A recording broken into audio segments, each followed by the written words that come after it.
साल चुनावी है, खासकर बिहार में। पक्ष और विपक्ष दोनों की यात्राएं जारी हैं। उसी कड़ी में आज भागलपुर में नीतीश कुमार का आगमन हुआ है। आप देख सकते हैं कई तरह की योजनाओं का उन्होंने उद्घाटन और शिलान्यास किया है।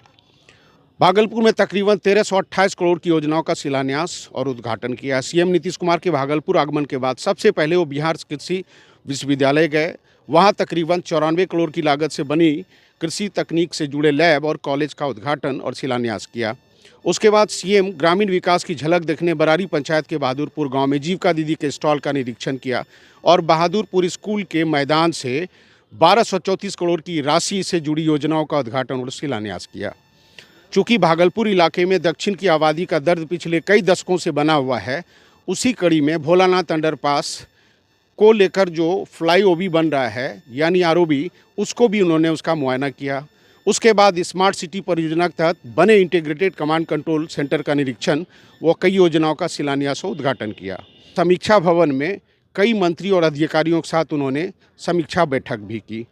कुल मिला के सीएम साहब का अगर ये आगमन हुआ है तो एक सौगात की बात है। हमारे ज़िले में आज माननीय मुख्यमंत्री महोदय की प्रगति यात्रा थी और इसमें ज़िले के उत्थान के लिए कई अहम उद्घोषणाएं की गई है जो ज़िले को एक अलग लेवल पर ले जाएगा। जैसे कि जो पुराना एयरपोर्ट हमारा है भागलपुर में, वहाँ छोटे विमानों का परिचालन कराया जाएगा और एक नया बड़ा ग्रीनफील्ड एयरपोर्ट की घोषणा भी माननीय मुख्यमंत्री महोदय ने किया है। इसके अतिरिक्त अब हमारा जो मेडिकल कॉलेज था, वहाँ 9 से 10 ज़िलों के लोग इलाज कराने आते थे और हमारी कैपेसिटी 1200 थी। उस कैपेसिटी को 2500 घोषित किया गया है। इस पूरे जोन में कैंसर अस्पताल कहीं नहीं है इस और सुपर स्पेशलिटी हॉस्पिटल में ही अभी तत्काल कैंसर अस्पताल की स्थापना की घोषणा की गई है।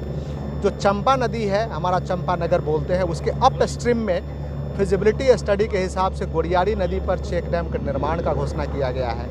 एक आरओबी की घोषणा की गई है, जो इसाकचक के पास हमारा आरओबी बनेगा। बौसी जो रेलवे लाइन 2 जो पुल है, वहाँ पे आरओबी बनेगा और हम लोग उसको फ्यूचर में और एक्सटेंड कराएंगे।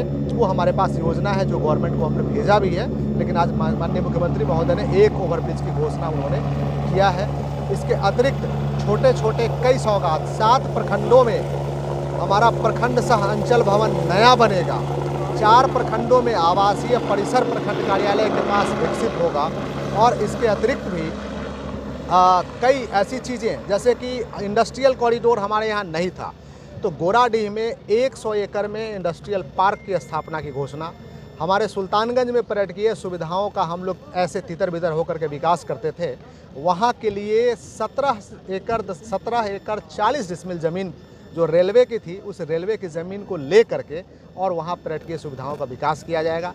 इस प्रकार से और नौगछिया में एक बड़ा सा स्पोर्ट्स कॉम्प्लेक्स ये बनाया जाएगा। ओवरऑल पूरे ज़िला को इसमें लेकर के चला गया है और ज़िले वासियों को इसके लिए शुभकामनाएं व बधाई।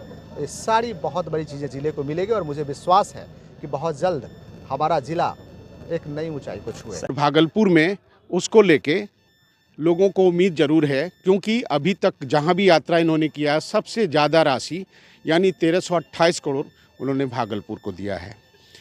आज केंद्र सरकार का आम बजट भी पारित हुआ है और उसको लेके जो बिहार का एग्रीकल्चरल एरिया है, खासकर मखाना, उसको लेके भी जो मिशन पूर्वोदय की जिम्मेदारी दी गई थी, खासकर सबौर एग्रीकल्चर यूनिवर्सिटी को, उसके तहत भी एक बड़ी सौगात मिली है।